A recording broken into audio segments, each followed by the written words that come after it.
Courtois évoque Mbappé, Cristiano Ronaldo, Vinicius, Ancelotti, Alonso, les blessures, la forme du Real Madrid et son avenir. Partagez tweet. La superstar du Real Madrid et gardien de but, Thibaut Courtois, a passé en revue la situation actuelle de l'équipe lors d'une conversation sur El Partidazo de COP. Le Real Madrid domine la Liga avec une seule défaite et figure toujours parmi les 8 premiers de la Ligue des Champions après 4 journées. Cependant, avant la trêve internationale, manquée par Courtois blessé, les Madrilènes restaient sur 2 matchs sans victoire. Concernant la forme du Real Madrid. Interrogé sur l'idée que le Real Madrid traversait une petite crise, Courtois a déclaré « Eh bien, quand on fait match nul ou qu'on perd, on parle toujours de crise et il y a toujours plus de bruit à l'extérieur qu'à l'intérieur. Je ne pense pas que le match contre Liverpool ait été bon, et nous avons mérité notre défaite. Contre le Rayo, je ne pense pas que ce fût si mauvais, il est toujours difficile de jouer à Vallecas et ces dernières années, nous avons toujours eu du mal à y gagner. Nous savons que nous devons progresser et nous avons un mois compliqué avec de nombreux matchs à l'extérieur. Nous allons essayer de bien faire et nous devons aller à Elche pour gagner. » Courtois a fait le point sur sa forme physique et s'est dit confiant quant à sa participation au match du week-end contre Elche, après avoir manqué la sélection belge. « Oui, je serai prêt pour le match. C'était une petite blessure qui nécessitait du repos et de la récupération. Je me suis déjà entraîné sur le terrain et je serai progressivement à 100%, a-t-il déclaré. L'an dernier, j'ai déjà subi 2 blessures aux adducteurs et je veux me protéger pour ne pas prendre de risques et manquer 5 ou 6 semaines de compétition. C'est pourquoi j'ai été surpris par tout ce tapage en Belgique, car ils pensaient que j'évitais l'équipe nationale. Et ce n'est pas le cas, car chaque match que je joue avec l'équipe nationale est magnifique. » À propos de Xavi Alonso, concernant le débat autour de l'analyse d'après-match de Xavi Alonso suite à la défaite contre Liverpool, il a expliqué que les perceptions extérieures ne correspondent pas toujours à ce que les joueurs ressentent sur le terrain. Vu de l'extérieur, un match paraît toujours différent de ce que l'on vit sur le terrain. Sur le terrain, j'ai eu le sentiment qu'en première mi-temps contre Liverpool, nous maîtrisions plutôt bien le match et que leurs occasions se résumaient à un tir lointain, un mauvais dégagement et un coup de pied arrêté, a-t-il déclaré. Même si, en seconde période, comme face au Rayo, nous avons eu du mal à nous montrer dangereux en attaque, Liverpool était meilleur. La star vétérane a fermement démenti les rumeurs de tension entre les joueurs et l'entraîneur, déclarant. Courtois insiste, il n'y a aucun problème entre les joueurs du Real Madrid et Alonso. Je n'ai pas l'impression d'avoir de mauvaises relations avec l'entraîneur. Mais dans le vestiaire, il y aura toujours des joueurs un peu mécontents de ne pas jouer autant ou de jouer différemment. Mais nous discutons toujours de vive voix lors des réunions et il n'y a aucun problème. J'ai 33 ans et je peux instaurer cet ordre, mais ce n'est pas quelque chose dont nous avons eu besoin car nous allons tous dans la même direction. En comparant Alonso et son prédécesseur Carlo Ancelotti, Courtois a souligné leur style contrasté. Ce sont des choses différentes, des ambiances différentes. Pour certains, Ancelotti est presque comme un père qui devient grand-père, et il a ce charisme différent de celui de Xavi, qui est plus jeune et plus moderne. Ce sont 2 très bons entraîneurs, chacun avec son propre style. J'ai beaucoup gagné avec Carlo et je lui serai toujours reconnaissant, mais dire que son absence se fait sentir serait un manque de respect envers Xavi. Après les défaites lors des grands matchs contre le PSG, l'Atlético Madrid et Liverpool, le gardien de but a rejeté l'idée que la rencontre à venir contre Manchester City doive être considérée comme un examen pour Alonso. Je trouve cela injuste car nous avons aussi gagné des matchs contre d'autres grandes équipes. À l'extérieur, cela a été difficile pour nous contre les grandes équipes, mais nous avons aussi perdu à cause de nos propres erreurs, a-t-il déclaré. Mais le match contre City intervient après celui contre l'Olympiakos, que nous devons battre pour rester parmi les 8 premiers et éviter les barrages de février. Il a salué la forme de l'équipe de Pep Guardiola, soulignant notamment le potentiel de Jérémy Doku et d'Erling Haaland. Oui, je les ai vus. Et ils ont dans leur rang mon compatriote Doku, qui est en grande forme et brillant. Il est très rapide et nous devrons le contenir, ainsi que Haaland et quelques autres. Mais je suis convaincu que nous pouvons y arriver car nous avons une excellente équipe, a-t-il déclaré. Courtois a évoqué sa propre position parmi les gardiens de but du monde entier, expliquant « Je suis certainement l'un des meilleurs, mais cela dépend des goûts de chacun et chacun est libre d'avoir son opinion. Au final, mon seul objectif est d'aider mon club et de respecter l'avis des supporters. » Interrogé sur son top 3 personnel, il a évité de s'y inclure « Je ne vais pas figurer moi-même. » Actuellement, cette année, Oblak est à un excellent niveau. J'aime beaucoup Alisson, même s'il est blessé. Et j'aime aussi beaucoup David Raya. À propos de Mbappé, Vinicius. Concernant l'incident avec Vinicius Junior lors du Clasico, Courtois a confirmé que le problème était résolu, en déclarant « Il s'est excusé et on est passé à autre chose ». Au final, on est tous humains et il nous arrive à tous de réagir comme ça lors d'un match à haute tension. C'est quelque chose qui m'est arrivé, ainsi qu'à beaucoup d'autres. Mais il a présenté ses excuses à toute l'équipe et à tout le staff technique. Courtois a également comparé son coéquipier Kylian Mbappé à la légende du club, Cristiano Ronaldo, en déclarant « Je n'ai pas côtoyé Cristiano car, l'été de mon arrivée au Real Madrid, il est parti à la Juventus. Je pense que ce sont deux joueurs différents, mais Cristiano a tout de même un mental de gagnant plus développé que Kylian. Mais cette année, on a constaté une plus grande présence de cet état d'esprit chez Kylian, il est passé à la vitesse supérieure et porte beaucoup l'équipe. On voit bien qu'il est un leader et cela se confirmera à chaque match. Concernant la hiérarchie des capitaines au sein du club, il a précisé, en théorie, le capitaine est le joueur qui a signé en premier. Et Vinicius est arrivé en premier, même s'il a d'abord joué avec la Castilla. Mais pour moi, ce n'est pas un problème et je suis fier d'être l'un des 4 capitaines du Real Madrid. Le plus important, c'est que tout le monde tire dans le même sens. Concernant sa carrière et son avenir, Courtois a également révélé qu'il suivait ses propres statistiques grâce à son père. Je pense avoir joué plus de 300 matchs et ils auront marqué un peu moins de buts. 290 et je pense que j'ai réalisé plus de 100 clean sheets, a-t-il déclaré. Je le sais parce que mon père, depuis le début de ma carrière, tient un tableau Excel avec tous les matchs joués et il me dit à quel match j'en suis.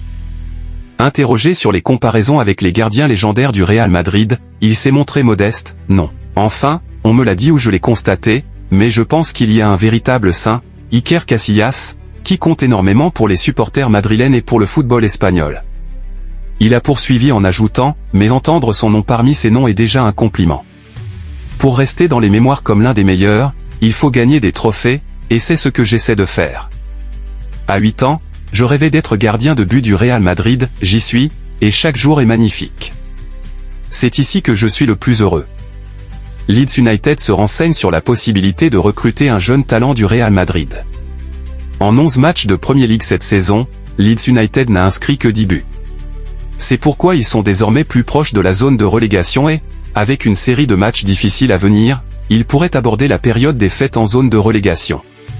Les Whites affronteront Aston Villa, Manchester City, Chelsea et Liverpool lors de leurs 4 prochains matchs. L'avenir de Daniel Farke en tant qu'entraîneur de Leeds reste incertain après une série de matchs aussi difficiles et compte tenu de leur position au classement après ces rencontres. Leeds United se prépare pour un mercato hivernal crucial, les dirigeants du club scrutant activement le marché à la recherche d'un nouvel attaquant capable de transformer leur rendement offensif lors de la seconde moitié de la saison. Leeds United fait de Gonzalo Garcia sa cible prioritaire. Parmi les noms en tête de leur liste restreinte figure l'attaquant du Real Madrid, Gonzalo Garcia, une étoile montante qui est dans le viseur de Leeds depuis des mois. Garcia a fait une entrée fracassante sur la scène mondiale l'été dernier en terminant meilleur buteur de la Coupe du Monde des clubs de la FIFA, suscitant de nombreux éloges pour son sang-froid, ses déplacements et son efficacité redoutable devant le but. Ses performances ont immédiatement attiré l'attention de plusieurs clubs européens, dont Leeds, qui a exploré une piste à son sujet lors du dernier mercato. Selon Theo Hamtok, Leeds suit de près sa situation et se prépare à relancer sa tentative de le recruter avant le mercato hivernal. Leeds n'est pas le seul club sur les rangs. Aston Villa et Wolverhampton ont également manifesté un vif intérêt, notamment pour renforcer leur secteur offensif face aux performances irrégulières de leurs attaquants actuels. De son côté, Brighton serait le club le plus enclin à faire pression à ce stade, ayant déjà ENT.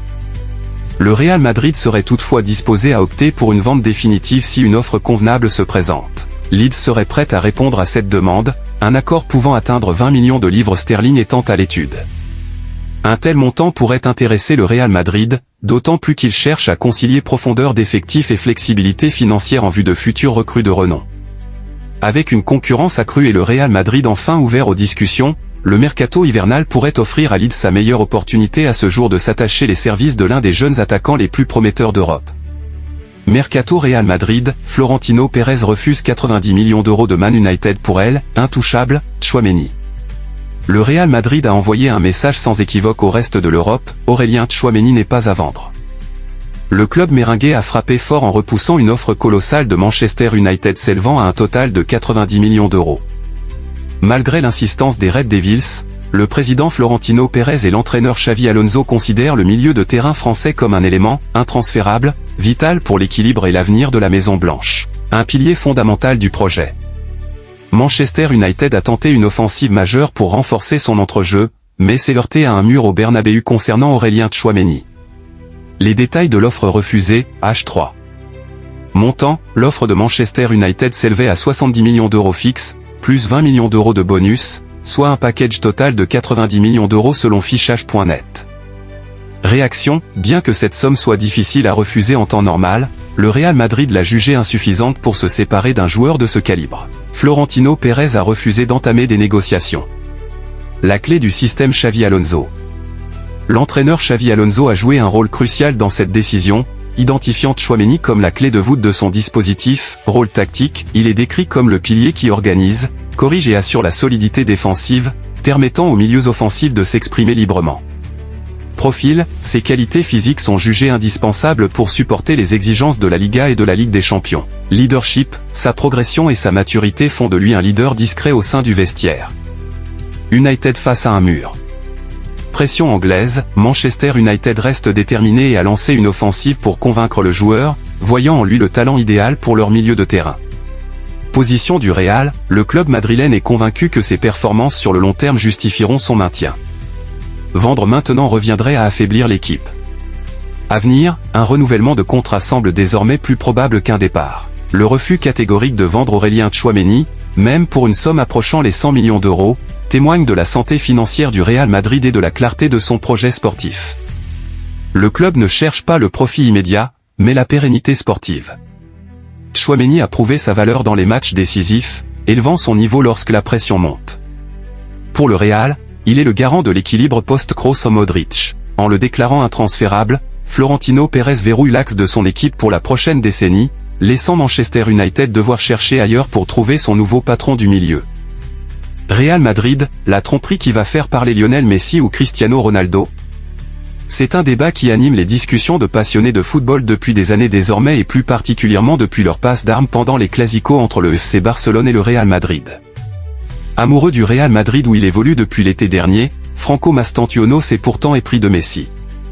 Pendant près d'une décennie, une grosse rivalité a animé le football espagnol. Cristiano Ronaldo évoluait au Real Madrid et Lionel Messi au FC Barcelone, deux équipes historiquement rivales avant toute chose. Alors forcément, il est devenu habituel qu'un joueur du FC Barcelone tienne un discours élogieux au sujet de Messi et qu'un joueur du Real Madrid en fasse de même à l'égard de Ronaldo. Le meilleur joueur de l'histoire et du monde, c'est Messi, et ça le restera jusqu'à sa retraite. Toutefois, Lionel Messi est une icône en Argentine. Et son jeune compatriote Franco Mastantuono, 18 ans, bien qu'évoluant au Real Madrid, ne lui tourne pas le dos. Je suis supporter du Real et je joue dans le plus grand club du monde, mais pour moi, le meilleur joueur de l'histoire et du monde, c'est Messi, et ça le restera jusqu'à sa retraite. Menu. Rédacteur. Féru de sport, Thomas a grandi entre le ballon rond du football et le orange du basket, ses deux coups de cœur depuis toujours. Diplômé d'un master et d'une licence à l'Institut européen du journalisme de Paris, il suit toujours de très près les aventures d'Arsenal et des Los Angeles Lakers. Lionel Messi ou Cristiano Ronaldo, c'est un débat qui anime les discussions de passionnés de football depuis des années désormais et plus particulièrement depuis leur passe d'armes pendant les clásicos entre le FC Barcelone et le Real Madrid. Amoureux du Real Madrid où il évolue depuis l'été dernier, Franco Mastantuono s'est pourtant épris de Messi. Pendant près d'une décennie, une grosse rivalité a animé le football espagnol.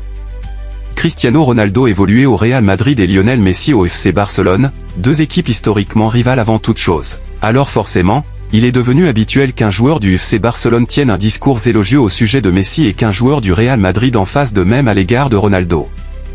Le meilleur joueur de l'histoire et du monde, c'est Messi, et ça le restera jusqu'à sa retraite. Toutefois, Lionel Messi est une icône en Argentine.